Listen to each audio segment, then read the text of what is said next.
नमस्कार भावांनो, हिंदकेसरी मैदानमध्ये आपलं सर्वांचं स्वागत आहे.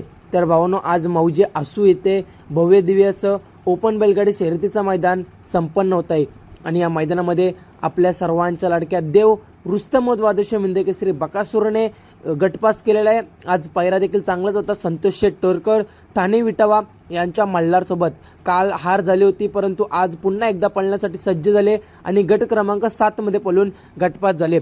आता तुम्हाला देखील प्रश्न पडलेलाच आहे की बकासूरचा भाऊ महाराज आज पळताना दिसेल का? कारण आपल्याला काल कोरेगाव हिंदकेसरी मैदानामध्ये पण पळताना दिसायला नव्हता आणि त्याच्या अगोदर आपल्या महाराजला पवनी टाकली होती. तर नक्कीच भावांनो, आपला महाराज आज पळताना दिसणार का याचा प्रश्न सर्वांना पडलेला आहे. तर भावांनो, आज आपला महाराज पळताना दिसणार नाही आहे. भाऊन आज महाराज आपल्याला कुठल्याहीच मैदानामध्ये पळताना दिसणार नाही.